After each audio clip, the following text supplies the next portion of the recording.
What's going down, my people? It's your boy AK Infinity. This is the Rockets Propaganda Channel. Follow me on Twitter at AK_Infinity_VVS. We're doing a video a little bit different this time around. Your boy been extra busy getting my oil change. If you're a Southern cat, sometimes we say Earl instead of oil. Getting my oil change. So I decided, let me go on and knock out this Rockets versus Thunder preview. Obviously, I ain't in front of the computer this time around, so I ain't gonna pull up the stats for y'all and all that. But you know, your boy watch games. He don't just watch the Rockets. He watch everybody. So I kind of know what's going on. I stay abreast of what's happening around the NBA. You know what I'm saying? Yeah, before I get into it, hey man, I need y'all to quit stepping in my house without wiping your feet. Hit my like button, subscribe to the channel if you're feeling the content. If you liking the conversation, go on ahead and comment. And I might leave a pinned comment below in the comments asking how y'all think this game is finna go. But yeah, let's get into it. Right off the bat, Shai Gilgeous-Alexander, SGA, he gonna be a problem. Yeah, he gonna be a problem because A, we foul too damn much, and B, he get to the line too damn much. One way or another. OKC is, to me, they the only small market team I ever seen, and this go back to the Kevin Durant days. This the only small market team I ever seen get treated like a big market team, man. From how they get reffed to how they get covered in the media and all that. Everybody was swinging off of SGA nuts last year. And right now, everybody's swinging off of Chet Holmgren nuts this season. I'm not really tripping because I like their players. They got a nice squad over there. They good coach, Daigneault. He's been doing a good job with them over there. They've gotten better, and every season, players are developing. Not only from season to season, but during the season they're developing. You can see it. Hell, you can look at a guy like Cason Wallace. My bad, I got a phone call. But yeah, you can look at a guy like Cason Wallace and see his progression just from summer league to right now. He playing backup guard. I don't really know if they consider him backup point because the way they play, if you're a guard, you're a guard. Sometimes Giddey is running point, sometimes SGA running point. When Cason Wallace come in, he running point. Yeah, that's a well-rounded team over there, man. I like their bench. They got big Jalen Williams coming off the bench too with Cason Wallace, Isaiah Joe, Kenrich Williams. They got a squad, man. And I hope y'all can hear me because all these damn cars will go the other way, man. But yeah, man, they got a bench. They got a bench over there, man. Not to mention the starting lineup. They coming out the gate with obviously Chet at the center, man in the middle. Lil Jalen Williams, Josh Giddey, SGA, Lou Dort. I'm not sure exactly who gonna match up with who. Just seeing how Ime has been doing stuff, I can say the one matchup I can guarantee, well, the two matchups I can guarantee is Dylan Brooks. More than likely, he gonna be on SGA, which makes the most sense. And then, obviously, you're gonna have Alfie on Chet Holmgren, which could be a problem. That could be a problem, if I'm being honest here. Cause Chet legit can shoot the ball. Like he not one of them in theory shooters. He legit got a burner. And he will splash that thing from the three-point line and he will let that thing go. And on the other end, he's not as physical yet. He's still, slight frame. But he is good team defensively. Now, one-on-one, Alfie might be able to get him, but Chet probably gonna block a couple of the shots. I ain't gonna lie. Because Chet really is already that good defensively, if we're being 100% honest. Now, how I would mix and match the other three lineups. Oh, man. It's going to be kind of tough, man. Because, honestly, if we're being honest, the way I would do it, I'd put Jabari on Giddey because he's not that much of a shooter. And if his shot ain't falling, I know Jabari's help defense sometimes is a little bit still suspect, but it'll probably look better, in my opinion, using his length, helping out on guys like SGA going in the paint, helping out on, well, Chet not really in a place where he's commanding double teams. He's kind of playing in the flow of the offense.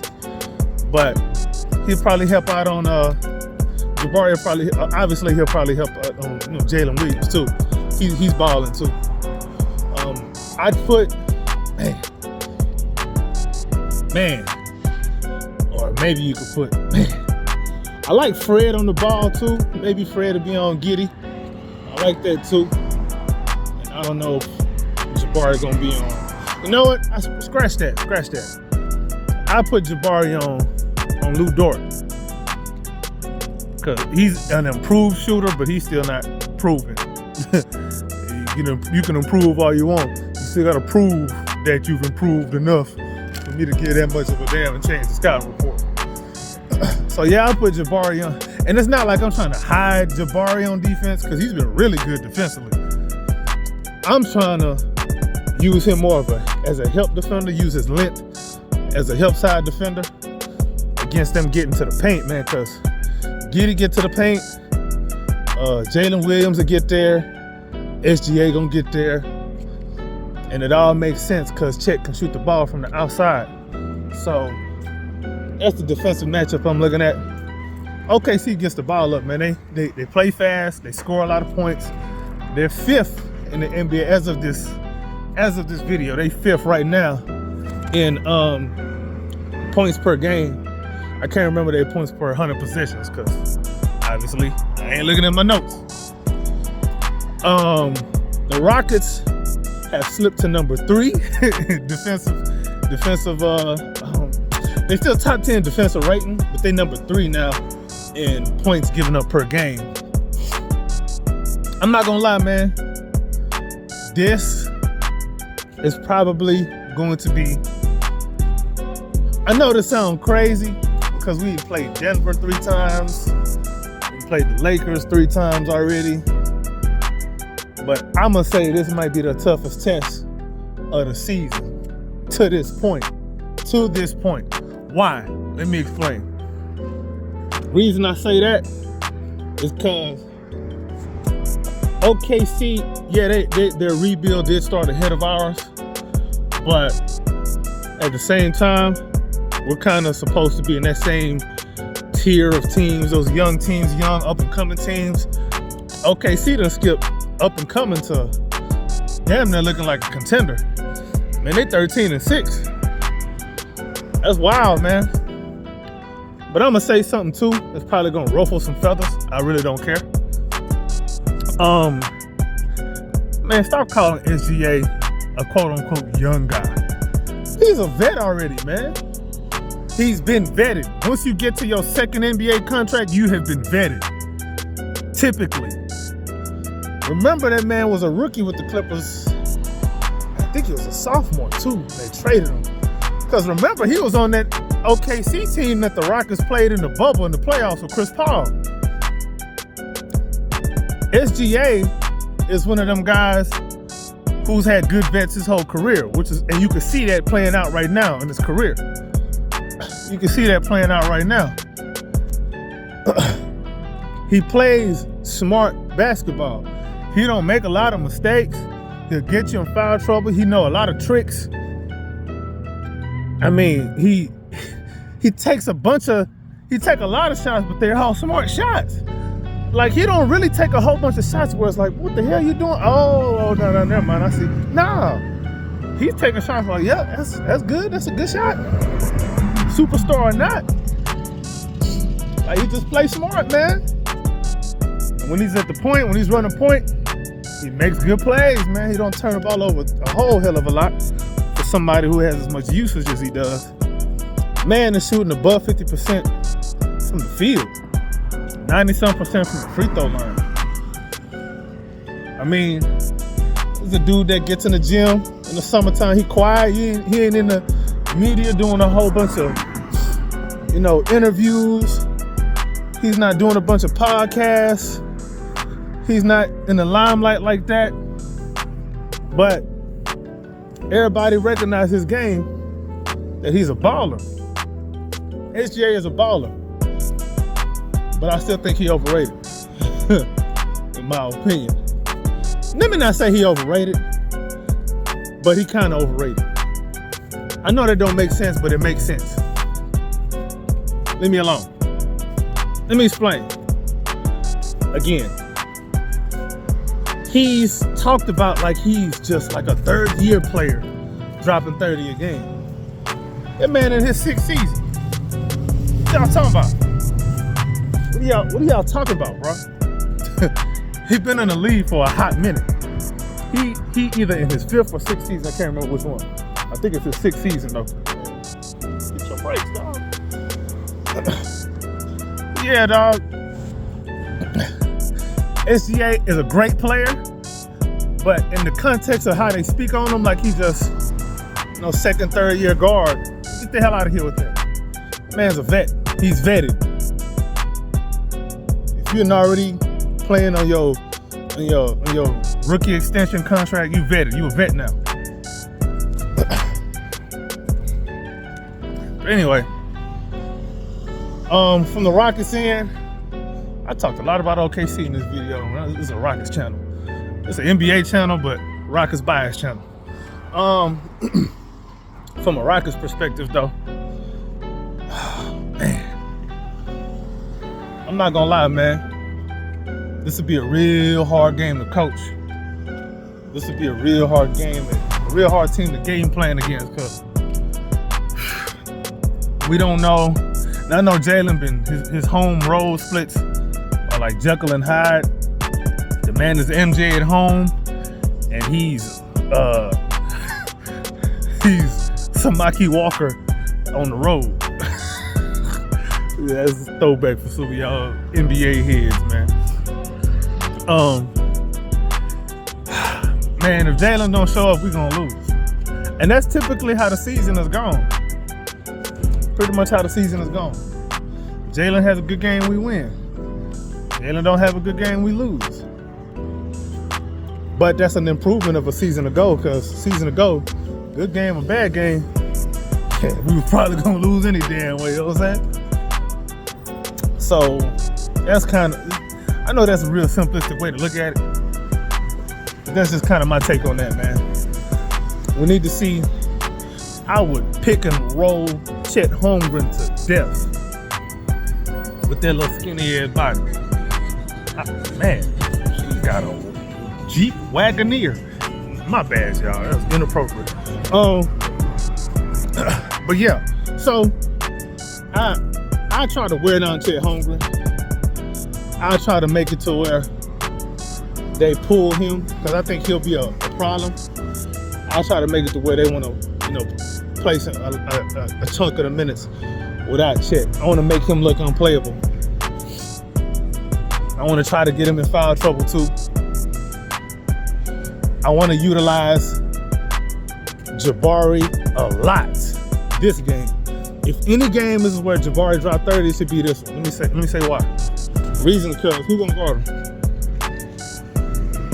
Nobody tall enough to guard on that team. You gonna put Dort on him? Too short. Put SGA on him? Too short. Giddey, Jalen Williams? Nah, I don't care. It's too short, man. I would like to see a whole lot more two-man action between Jalen Green and Jabari with the ball, because I want to get a mismatch for Jabari as much as I can down the court and let him work that mismatch. And he's not a bad passer either. He got some passing chops. He just not always in position to, exercise that skill. But he got it. He got it. Man, let me go the other way because there's too much noise going on. Another thing I'll try to do in the game, so when we go to that bench, we gotta emphasize running, man. We gotta emphasize getting on the break, because our bench is not very good offensively. But if we can, play defense with Tari Eason and Jay Sean, grab a rebound and push that thing as fast as possible, I think that'll be an effective way to utilize how good the bench is on defense. I don't know what OKC is as far as transition defense goes this year, but I can't remember what the metrics was. But that's something that I would look into. That's something I'll try to emphasize. We'll be at home, so I don't think energy is going to be a problem as it has been on the road.